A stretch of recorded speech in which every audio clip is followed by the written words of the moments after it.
bien, amados hermanos, gracias por estar aquí en esta noche. Esta es nuestra tercera sesión conmigo, la cuarta sesión de la clase Lee la Biblia, pero aplícala. Y de introducción quiero decirles algo. De todos los temas que vamos a ver, este es mi favorito. De hecho, de todos los temas de los que yo hablo, mi tema favorito es la hermenéutica, el estudio de la Biblia, y mi parte favorita de la hermenéutica es esta. Es la centralidad del Evangelio, la centralidad de Cristo para poder entender y aplicar la Biblia correctamente. Así que si faltaste a otra clase o te perdiste alguna anterior, no vas a poder venir a ninguna posterior, yo creo que viniste a la que por lo menos para mí es más importante de todas. Por eso no la quise dar al principio ni al final, sino justo en el medio. La razón por la cual es tan importante la vamos a ver a través de un acertijo muy simple, de una pregunta, digamos, que está en la misma Biblia. Dice el Salmo 19, versículo 7 en adelante. La ley del Señor es perfecta. ¿Qué hace qué? Restaura el alma, bendito sea Dios. Los preceptos del Señor son rectos. ¿Qué hacen qué? Alegran el corazón. El mandamiento del Señor es qué? Muy bien, puro, qué bueno. ¿Y qué hace?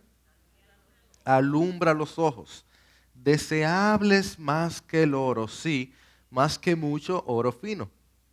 Más dulces, dulces que la miel. ¿Tú has probado algo más dulce que la miel? Pues la Biblia dice que la miel y que el destilar del panal. El interrogante, el acertijo, la pregunta está en lo siguiente. Si eso es cierto, el salmista en el Salmo 19 no tenía romanos. Ok. Él está pensando principalmente en la ley, los primeros 5 libros de la Biblia. En Levítico, en Deuteronomio, en Números. Tú te sientas a leer Números y tú dices, no está tan dulce. Tú sabes, esta lista tan grande no está tan dulce. Esto es que no puedo comer cangrejo, como que no es tan deseable. No me restauró tanto esta lista de nombres en Génesis 5. ¿Por qué es esto? De hecho, te voy a complicar más la pregunta. Mira esta forma de la que el Nuevo Testamento habla de la ley. Dice Romanos 3:20, porque por las obras de la ley ningún ser humano será justificado delante de él, pues por medio de la ley viene el conocimiento de pecado. Él no está diciendo aquí que sea tan dulce, pareciera, ¿verdad? O mira Gálatas 2:16, sin embargo, sabiendo que el hombre no es justificado por las obras de la ley. Y más, todavía con más fuerza, Romanos 7 nos dice Pablo mismo, el pecado, aprovechándose del mandamiento, refiriéndose a la ley, me engañó y por medio de él, por medio de la ley, me mató. Qué contradicción. Hablando del mismo libro, hablando del mismo contenido, tú tienes que es restaurador, que es alegre, que es deseable, que es dulce, que alumbra, y a la vez tú escuchas cosas como que es dura, como que te mata, como que el pecado lo toma y te engaña y que no te sirve para ser justificado. La razón es no tan complicada, genuinamente. Yo creo que tú te sabes la respuesta porque tú estás en una buena iglesia, pero quizás que lo está viendo después como que nunca le han hablado de esto. ¿Cómo es que la Biblia mata y da vida? ¿Cómo es que hiere y sana? Y es decir, lo que queremos ver es lo siguiente. La Biblia por sí misma es restauradora, alegre, deseable, es buenísima. Es el libro más maravilloso. Pero no es solamente una parte de la Biblia, es la Biblia completa. Eso es lo que la Biblia trata, es lo que la Biblia enfatiza.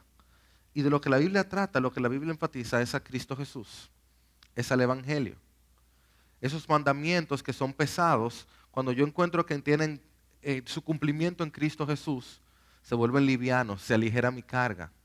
Esa ley que se aprovechaba de mi maldad, cuando yo veo que mi maldad me lleva a la cruz y la cruz yo encuentro perdón de mi maldad, yo me siento limpio, me siento puro, mis ojos son alumbrados, mi vida es alegrada, mi alma es restaurada y de pronto yo quiero más y más de este libro.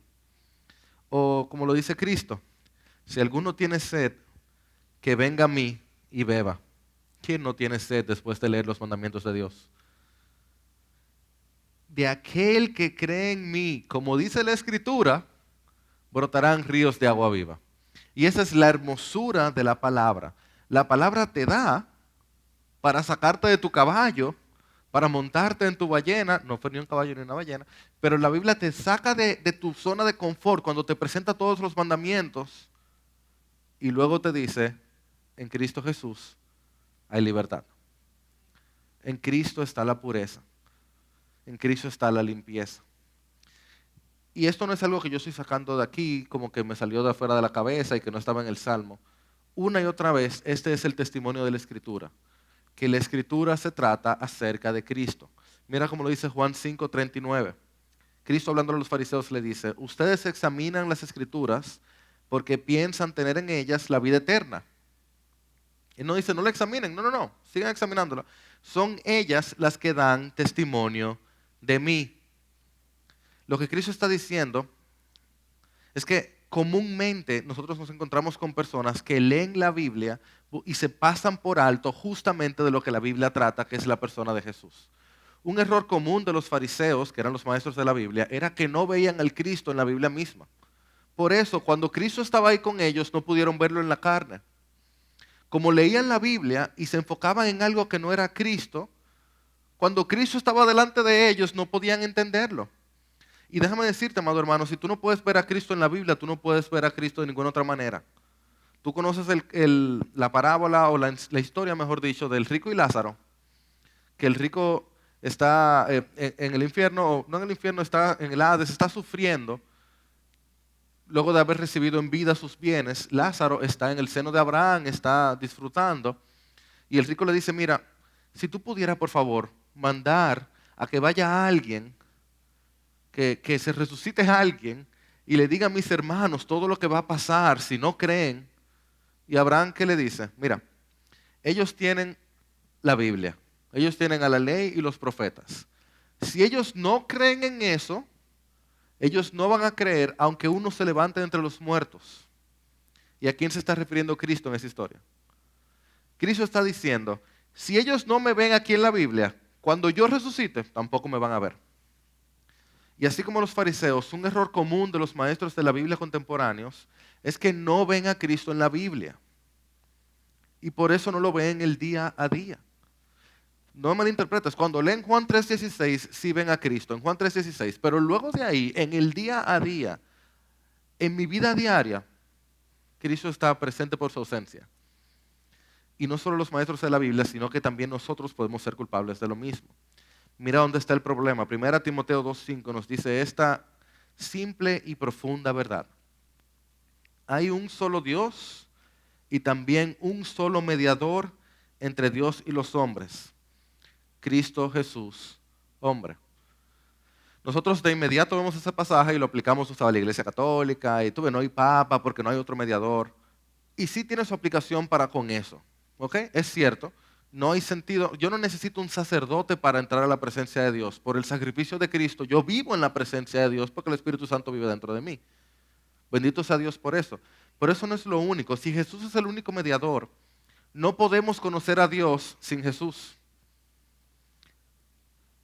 ¿Por qué decimos que el cristianismo es la única religión verdadera que los musulmanes y tal?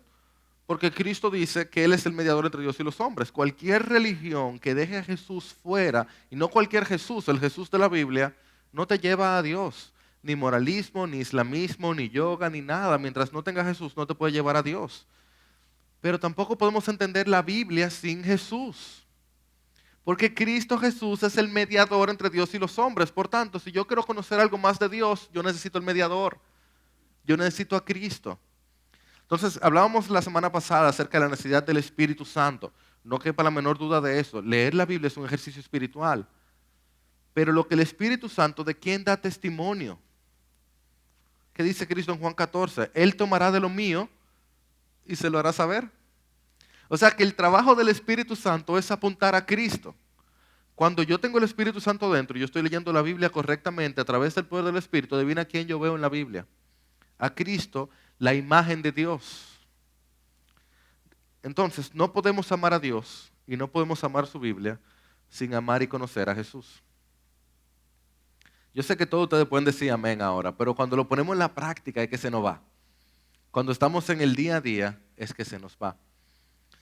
Mira cómo lo dice Cristo en un texto más largo, en Lucas 24. Él dice, ojo, Cristo le está hablando a discípulos aquí, ¿eh? Él está hablando a discípulos que lo aman, que luego de la resurrección están tristes, de la crucifixión porque no lo ven, y están caminando hablando de Él días después. Esta gente son fanáticos de Jesús, de lo bueno.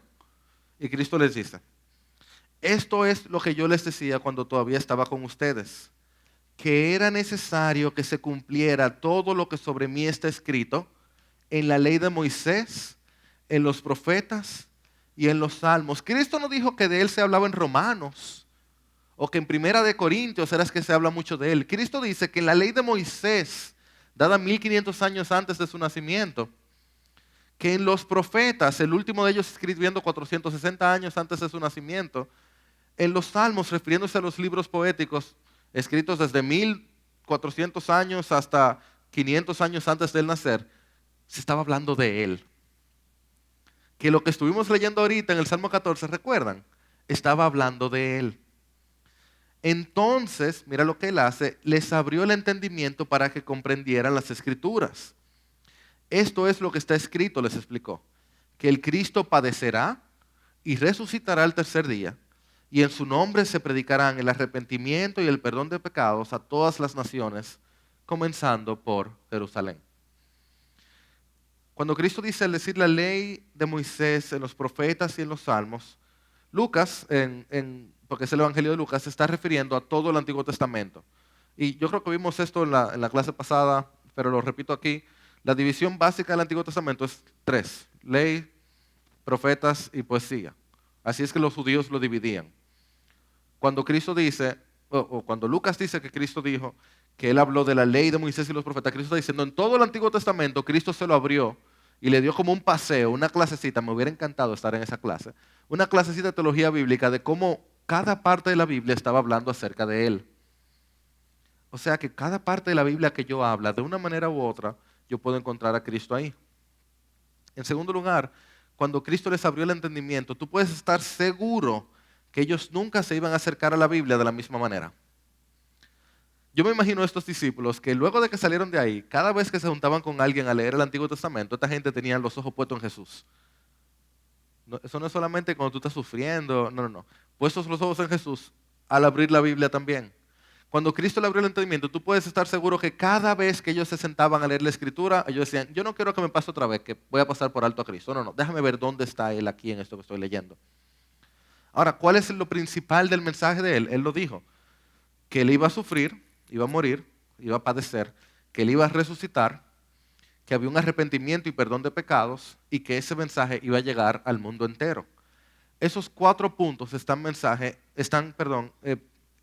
el mensaje de toda la Biblia.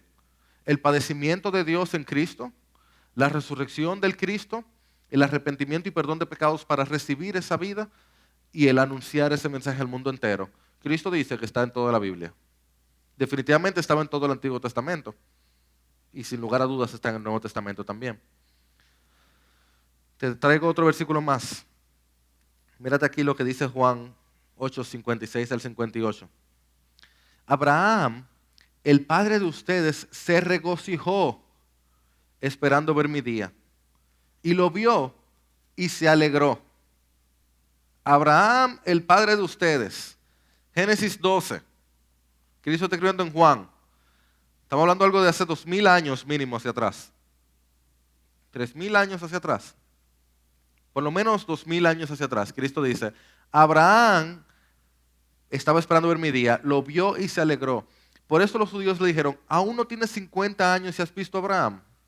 Jesús les dijo, en verdad les digo que antes que Abraham naciera, yo soy. Y ustedes saben qué pasó ahí. Los judíos tomaron piedras para apedrearle. ¿Por qué?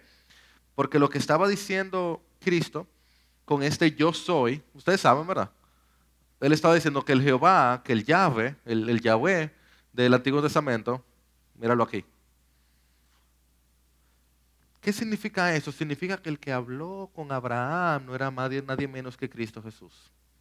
Significa que Abraham de alguna manera había escuchado Génesis 3:15 que decía que la serpiente iba a herir al descendiente de Eva en el calcañar, pero él iba a aplastar la cabeza y Abraham tenía fe en que en su momento él lo vería y luego él se encuentra con Cristo Jesús preencarnado, con Cristo, no Cristo Jesús, con Cristo preencarnado y dice, yes, lo vi, me gozo, qué gloria.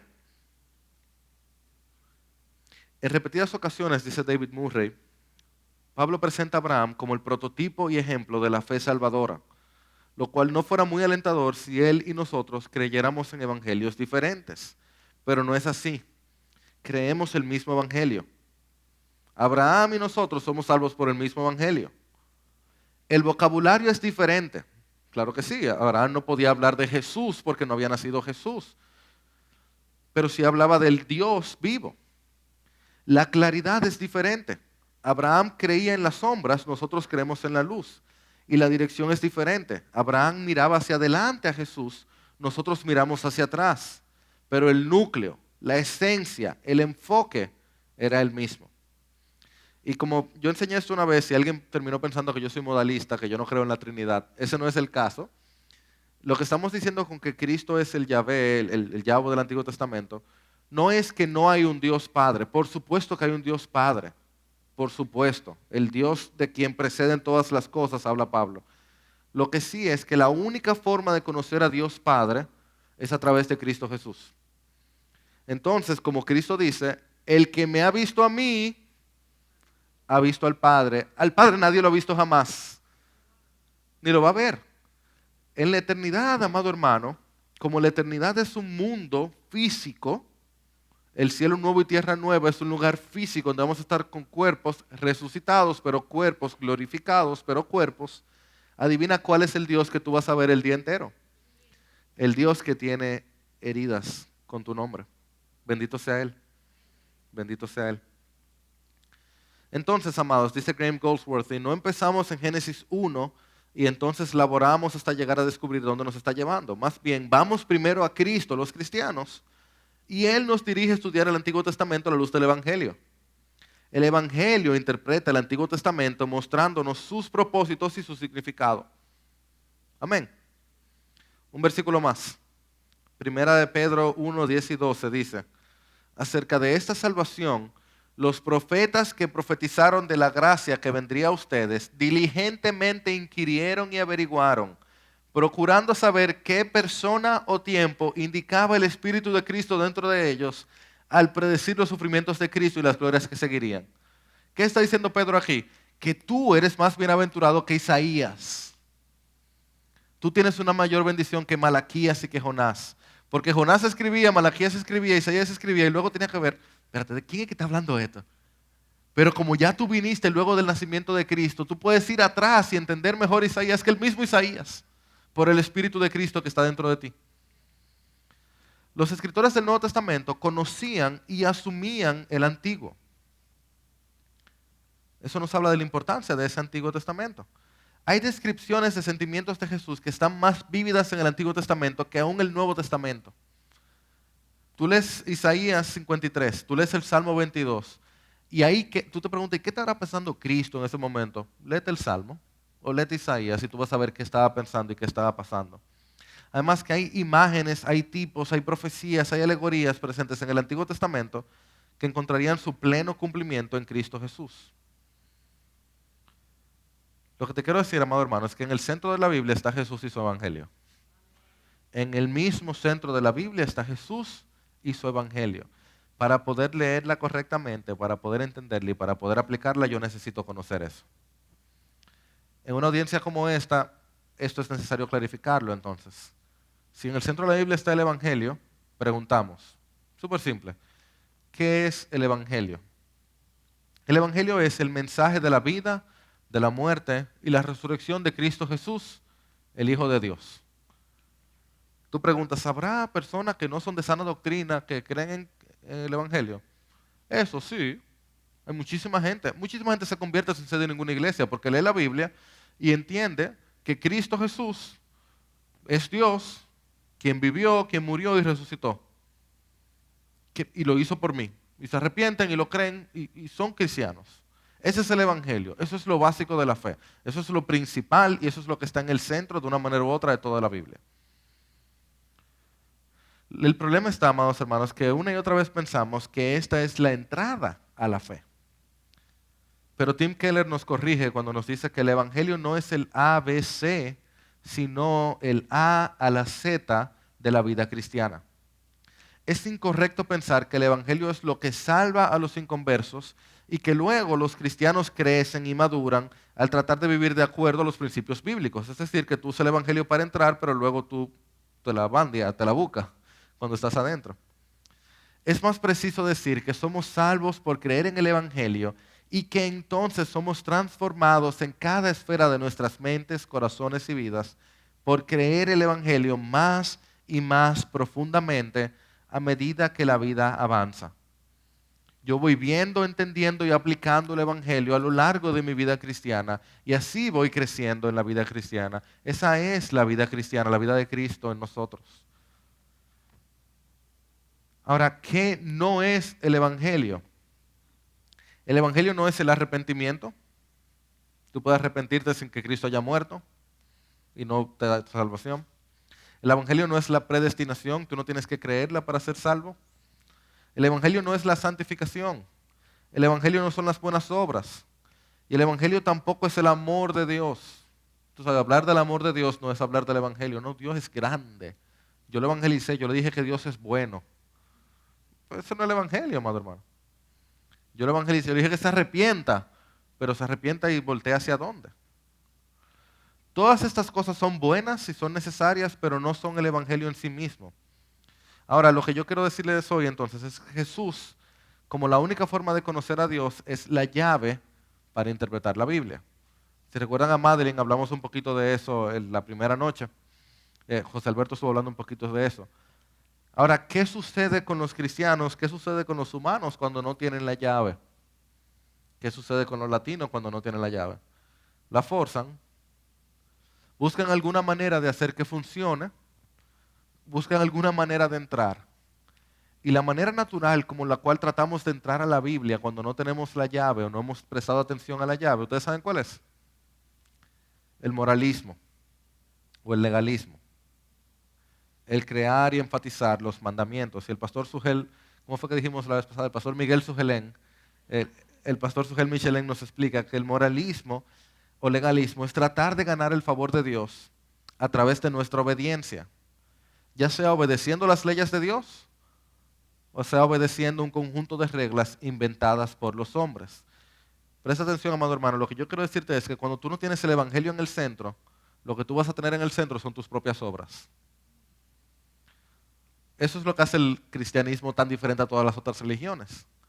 Todas las religiones se tratan acerca de lo que tú puedes hacer para Dios. El cristianismo se trata de lo que Dios hizo por ti. Pero si tú olvidas eso a la hora que tú abras la palabra, aún siendo cristiano, tú de lo que te vas a enfocar básicamente es de lo que tú puedes hacer por Dios. El legalista entonces descansa en sus obras y no en Cristo. El legalista descansa en cumplir ciertas reglas, no en aquello que Cristo cumplió. Y el legalismo añade a la obra de Cristo.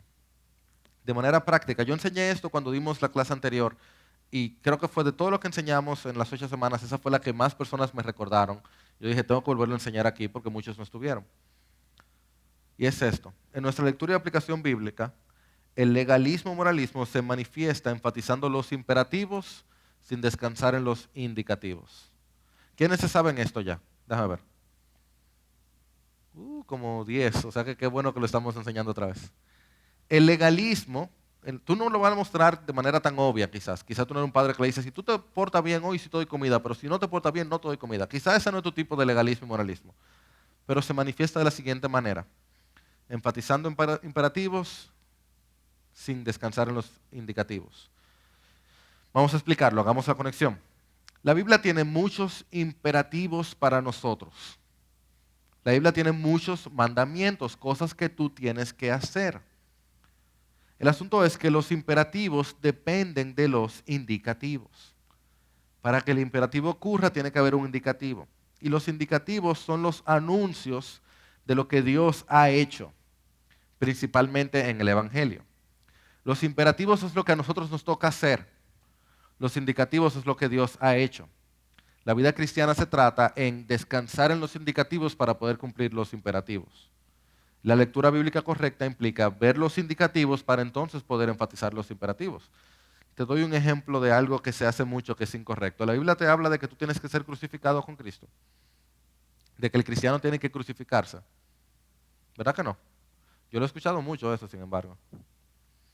Que te mandan a crucificarte. Pero eso no es lo que la Biblia dice. Si tú eres cristiano, Pablo dice, mira el indicativo, con Cristo he sido crucificado. Eso es un indicativo, ¿lo ven subrayado? Y ya no soy yo el que vive, sino que Cristo vive en mí. Pablo está diciendo, ya eso ocurrió, ya yo fui crucificado en Cristo. Ya yo fui crucificado en Cristo. ¿Cuál es el imperativo? La vida que ahora vivo en la carne, la vivo por la fe en el Hijo de Dios. Y viene indicativo de inmediato, el cual me amó y se entregó a sí mismo por mí. Eso suena, si tú lo pones en otras palabras, como yo fui comprado por Cristo, como ya mi vida es de Él, ya sea que yo coma, o sea que yo beba, o sea que yo haga cualquier cosa, yo lo hago para la gloria de Dios. Que todo lo que yo hago en mi vida ahora, yo trato de hacerlo para Dios. Pero para agradar a Dios, para que Dios genuinamente me quiera, para poder ser hijo de Dios. No, ya yo fui crucificado con Cristo. Ya no vivo yo, Cristo vive en mí. Él ya me amó, Él ya se entregó a sí mismo por mí. Eso me quita el peso, la culpa que el legalismo trae de cuando yo no me porto tan bien como yo quisiera portarme. Porque Dios me sigue amando igualito. Uno de mis dos hijos, el más grande, se le hace fácil culpabilizarse. Y cuando yo tengo que darle su pela, porque hay que hacerlo de vez en cuando, yo tengo que decírselo porque él se lo olvida. Mi amor, yo te sigo amando igualito. Yo te amo ahora, igual como te amo. Yo te amo cuando tú te portas mal, igual como yo te amo cuando tú te portas bien. Qué mal padre, eso es porque es nuevo. No, no, no. Es que eso es lo que el padre hace conmigo también. El Señor nunca me castiga, el Señor me disciplina. Él castigó a su hijo por mí. Él no me ama menos cuando yo peco y me ama más cuando yo me porto bien. Eso es legalismo. Ya yo fui crucificado con Cristo. Él me ve a mí, Él ve a Cristo. Ahora, para yo parecerme más a Cristo, Él me da mi cocotazo y me pone en mi lugar correcto. Pero Él me ama igualito. Nunca me ama menos, nunca me ama más. No puede, porque Él me ama como ama a Cristo. Miren otro, Colosenses 3. Si ustedes pues han resucitado con Cristo, el indicativo, imperativo, busquen las cosas de arriba. Indicativo, donde está Cristo sentado a la diestra de Dios. Imperativo, ponga la mira en las cosas de arriba, no en las de la tierra. Pero viene un indicativo de inmediato, porque ustedes han muerto y su vida está escondida con Cristo en Dios. Ustedes ven la conexión, la hacen. Abran cualquier parte de la Biblia y lo van a ver ahora. Mira una parte larga, Romanos 6:12. Mira este imperativo larguísimo. Por tanto, no reine el pecado en su cuerpo mortal, para que ustedes no obedezcan a sus lujurias ni presenten los miembros de su cuerpo al pecado como instrumentos de iniquidad, sino preséntense ustedes mismos a Dios como vivos entre los muertos y sus miembros a Dios como instrumentos de justicia. Wow, ¿y quién puede vivir así? Bueno, el pecado, dice el indicativo, no tendrá dominio sobre ustedes, pues no están bajo la ley, sino bajo la gracia. Pablo está diciendo, ustedes pueden hacer todo eso porque ustedes están bajo la gracia. Ustedes pueden estar seguros que el pecado, que es lo malo que está aquí, lo que Pablo está diciendo que dejen, no va a tener dominio sobre ustedes. ¿Lo ven? ¿Lo ven? Dios no nos da una lista infinita de cosas y nos dice cúmplela. Dios te dice, mira, ya yo cumplí todo esto, esto es lo que a ti te toca, ponle el punto, a el toquecito. Yo me esforcé más que todos ellos, pero no Dios, la gracia de Dios en mí. Esfuércense en su salvación con temor y temblor, porque es Dios quien obra en ustedes. ¿Ustedes lo ven? O míralo en este versículo que me encanta, Josué 1:6-9. Sé fuerte y valiente. Ese sí te lo dicen los padres de los muchachos. Sé fuerte, y más si van a jugar fútbol o algo. Sé fuerte y valiente. Es un imperativo. Pero mire el indicativo que lo permite. Porque tú darás a este pueblo posesión de la tierra que juró a sus padres que les daría. Ustedes están viendo. Cristo le está diciendo, Dios le está diciendo a Josué, oye, ponte en eso, porque este pueblo es tuyo. Ese lugar es tuyo. Esto es tuyo ya, tú lo único que tienes que hacer es ponerte en eso. Ya eso es tuyo, eso está seguro. Ese préstamo está aprobado, lo único que tienes que llevar el papel. Ay, pero si me lo van a dar, que te lo van a dar, mi hijo, vaya y lleve el papel. Mira cómo él le dice, cuídate de cumplir toda la ley que Moisés mi siervo te mandó. No te desvíes de ella ni a la derecha ni a la izquierda. Wow, pero es que, no, haz lo que tú vas a tener éxito donde quiera que tú vayas. Haz tu parte que tú vas a tener éxito donde quiera que tú vayas. No te lo he ordenado, pero fíjate, ese yo. Acuérdate que quien está hablando con Josué es Cristo pero encarnado, es un ángel, no es cualquier persona. No es como, tú sabes, ¿te ha pasado que tú tienes un jefe malo? A mis empleados les pasa ahora porque yo soy su jefe. ¿Te ha pasado que tienes un jefe que no es muy bueno, que se equivoca, que comete errores, que a veces no es muy inspirador? ¿Te ha pasado? ¿Verdad que sí? Cuando Él te lo ordena, no te da tanto como gana, como que, miren, vamos a ponernos en eso. Y tú, pero tú ni vienes, tú llegas a las 11:30. O sea, no, en este caso, Cristo le está diciendo a Josué, no te lo he ordenado yo, el Dios que abrió el mar rojo, el Dios que fue columna de fuego, que fue la nube, el Dios que proveyó maná 40 años. Tú estabas chiquito, Josué, ¿tú te acuerdas? 40 años tú tienes comiendo. Soy yo que te lo estoy ordenando, el mejor de todos los jefes, el mejor de todos los padres, el mejor de todos los amigos, el mejor de todos. Sé fuerte y valiente, no temas ni te acobardes, porque el Señor tu Dios estará contigo donde quiera que vayas. Tú haces la conexión, tú lo ves. Eso es lo que te da ánimo para vivir la vida cristiana, que es la vida de Cristo en ti. Es la obediencia en fe, los imperativos ejecutados en base a los indicativos, lo que agrada a Dios. Obediencia en fe, creyendo en el Dios invisible. En nuestra lectura bíblica, estemos atentos a los indicativos que explican y que motivan a nuestra obediencia. Y amados hermanos, en nuestra vida diaria, estemos atentos a los imperativos que podemos y debemos cumplir por los indicativos que los hacen posibles.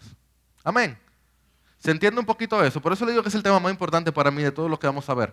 Porque eso te transforma la vida. Eso es como el ejemplo del sexto sentido, que algunos ya lo vieron y en la primera noche no estoy seguro cómo se explicó. Los que no han visto el sexto sentido, les voy a dar el spoiler. ¿Quiénes no han visto el sexto sentido? Álvaro, ¿cómo se no viste el sexto sentido? El sexto sentido trata de una película donde este amiguito, Holly J. Osment, no recuerdo cómo se llama, dice al principio de la película que él puede ver a los muertos. That he sees dead people, ¿verdad? Y se trata la película de que este hombre es un psicoanalista, un psiquiatra, que trata de ayudar al niño a poder sobrepasar eso, que al principio él pensaba que era mentira, pero a lo largo que la película pasa se va dando cuenta que el niño sí está viendo muerto. Y este hombre empieza también él a ver muerto y entonces se pone como que el misterio se pone como más misterioso. El asunto es que al final de la película tú te enteras que la razón por la que este hombre hablaba con él es porque él estaba muerto también. Te queda como, ¡ah! Y ese es el plot twist más grande de 1999. Es increíble. Tú lo ves y te queda como, ¡ah! ¿Cómo? Pero ¿qué pasa? Que luego de que tú lo ves, tú vuelves a ver la película y tú te das cuenta que todo el tiempo era evidente. Este hombre nunca habla a nadie más, nada más habla con el niño que ve lo muerto. La película empieza que él tiene un accidente con su esposa y que tú te puedes preguntar cómo es que él está sano. Es que él no está sano, él se murió. Una vez tú lo ves, tú ves la película para atrás y tú dices, sí, estaba ahí todo el tiempo. Una vez tú ves la centralidad de Cristo en la palabra, tú vuelves a leer el Antiguo Testamento y tú lo ves aquí, aquí, aquí, aquí, aquí, todo el tiempo. Y una vez tú lees la relación indicativo-imperativo, cuando tú lo entiendes, tú vuelves a la Biblia y tú no la vuelves a ver más nunca con los mismos ojos. A mí me pasó, y luego de mi conversión, ha sido lo que mayor beneficio ha dado en mi vida espiritual por mucho. El entender que la Biblia no se trata de mí, de lo que yo puedo hacer, sino de Cristo y de lo que Él hizo. Ahora, de manera práctica, porque no lo voy a dejar ahí en el aire, les tengo un par de recomendaciones de cómo pueden ayudar a entender esto. Esta le hizo un amigo llamado Kevin Halloran. Está en español, se llama Una guía sencilla para ver cómo el Antiguo Testamento apunta a Jesucristo. Pueden buscarlo en Google, está en la página de Coalición por el Evangelio. Y él dice que algunas cosas que tú puedes hacer para poder ver a Cristo a lo largo de la Escritura es, por ejemplo, estar atento a alguna promesa, como en Génesis 3:15, donde se habla, ya lo mencioné, de la simiente de la serpiente, de la mujer que iba a traspasar, a apuñalear, a aplastar la cabeza de la serpiente. O en Deuteronomio 18, que se habla de un profeta como Moisés, mayor que Moisés, que habría de venir. O a través de símbolos o de tipología, como la serpiente de bronce en Números 23, o Jesús como el segundo Adán, que nos habla segunda a los Corintios. O en profecías tú puedes ver a Cristo, en profecías mesiánicas o en profecías del siglo venidero. O en algunos títulos o oficios, como tú puedes ver los sacerdotes, esa persona que intercedía entre Dios y el hombre, o hablaba del hombre para con Dios, o en los profetas, que era la persona que hablaba de parte de Dios para con los hombres, o el rey, que era quien dirigía al pueblo, o el juez, que era quien cuidaba al pueblo de su maldad. O en algunos temas, hay temas como el juicio de Dios, que tú puedes ver cómo tiene su cumplimiento completo en Cristo, o el pacto, o la presencia de Dios, como el tabernáculo, ese lugar tan importante, tan imponente.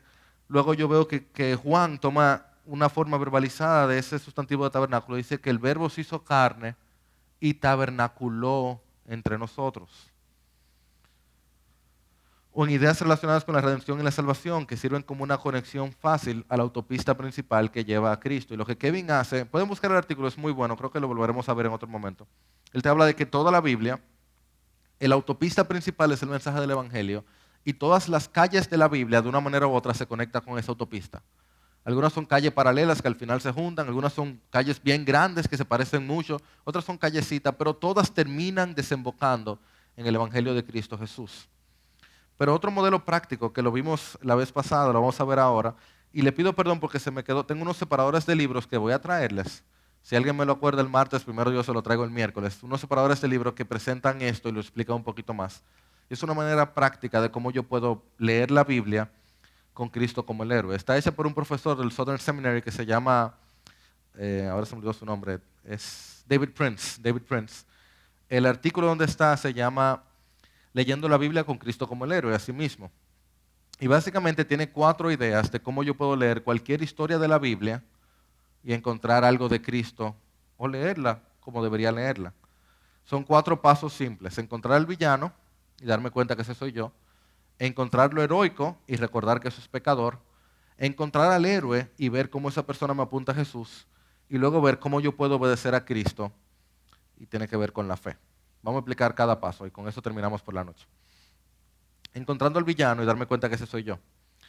El recordatorio es este: somos demasiado prontos en considerarnos las víctimas o los héroes. Cuando leemos la Biblia, muy rápido yo creo que yo soy David y no me doy cuenta que quizás yo soy Goliat. O cuando menos el pueblo de Israel que está atemorizado. Yo siempre quiero pensar y le digo a mis hijos que tienen que ser como él y como aquel otro. Pero no fue así que se destinó la lectura de las historias de la Biblia. Entonces, cuando yo me acerco a un texto del Antiguo Testamento, yo puedo preguntar, ¿quién, según este texto, está fuera de lugar con los propósitos de Dios? ¿En qué maneras similares soy yo propenso a actuar fuera de lugar con los propósitos de Dios? ¿Qué está diciendo este texto sobre qué se debe hacer o quién debemos ser para acatarnos a los propósitos de Dios? ¿Y cómo fallo yo en hacerlo? Yo leo una historia y me pregunto, ¿quién es el malo aquí? Ok, yo me parezco al malo. ¿En qué? ¿Qué yo estoy haciendo como el malo? Y tú te sorprenderás cuán común es que tú estés haciendo muchísimas cosas como el malo. Una y otra vez. Quizás tú no eres un gigante de 8 pies, pero quizás tú estás confiando en tu propia fuerza. Quizás tú estás maldiciendo a alguien que viene en nombre del Señor. Está hablando mal del pastor porque no te gusta lo que está diciendo. ¿Cuántas cosas uno no hace como Goliat? Menos medio 8 pies. En segundo lugar, yo puedo encontrar lo heroico recordando que es un pecador. Y esto a mí me encanta. La Biblia es honesta en presentar las fallas de sus personajes porque no se trata de ellos, sino de a quien ellos apuntan. Y esto nos libera de la idolatría y nos libera de la decepción. ¿Qué personaje heroico o acción heroica está alineada con el Evangelio en este texto? Y cómo él o ella o la acción me recuerdan a Jesús. Bien, ¿qué está haciendo bien en línea con lo que Cristo hace? Ahora, ¿cuáles son las debilidades de la persona o acción heroica en el texto que me recuerdan que todos necesitamos de Jesús y que solo Él puede caminar perfectamente alineado con los propósitos de Dios? Y más para adelante vamos a dar otro ejemplo práctico sobre eso. En tercer lugar, yo debo encontrar el héroe y recordar que ese héroe es Jesús. Si de Él trata toda la historia de la Biblia, entonces cada texto puede iluminar o ser iluminado por su persona. ¿Cuál es la relación de este texto con el carácter y con la obra de Cristo? ¿En qué sentido este texto me recuerda, me apunta, me muestra la obra de Cristo? ¿Qué hace o satisface Jesús a la perfección en este texto que nosotros no pudimos hacer por nosotros mismos? ¿Cómo resuelve Jesús el tema redentor en este texto? ¿Cómo completa Jesús la historia en este texto? ¿Cómo completará el regreso de Jesús la historia de este texto?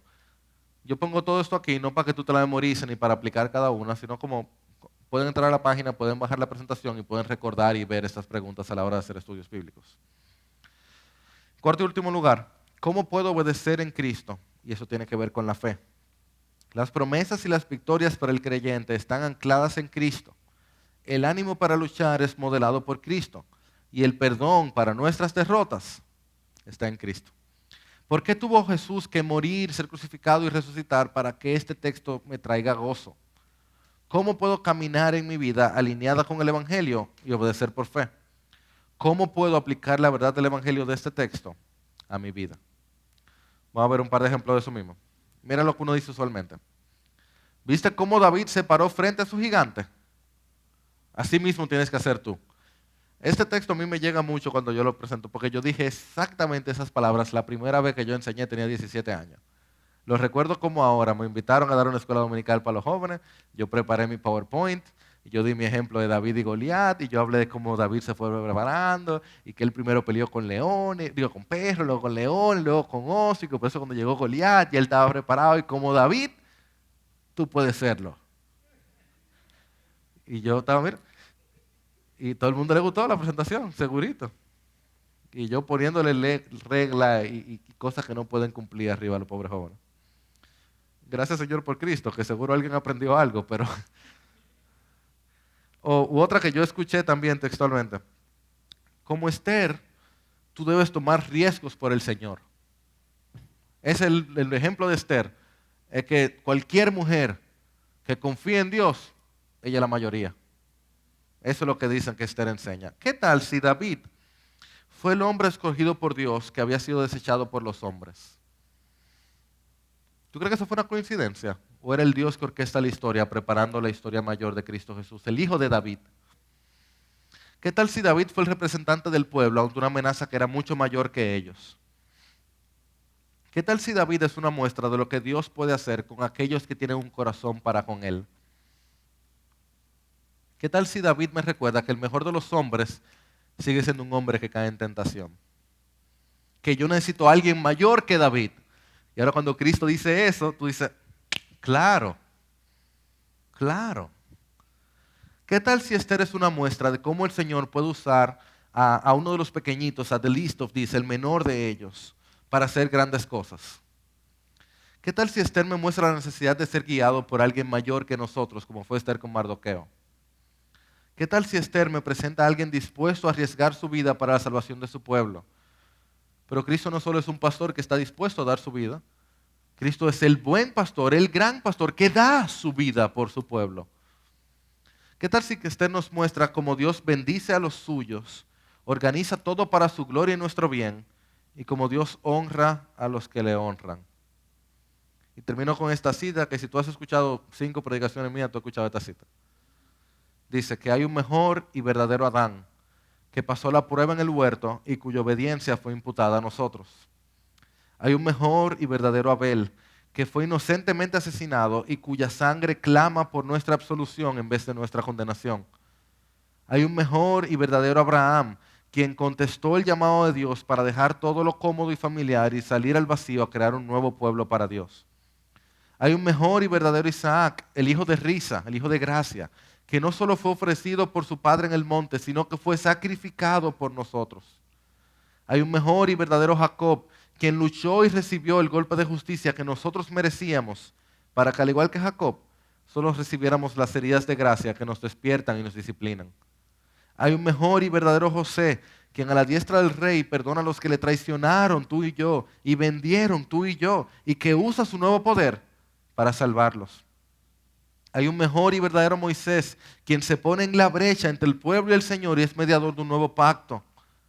Hay un mejor y verdadero Job, quien sufrió inocentemente para después interceder por y salvar a sus amigos insensatos. Hay un mejor y verdadero David, cuya victoria se convierte en la victoria del pueblo, aunque ellos, tú y yo, no levantaron ni una sola piedra.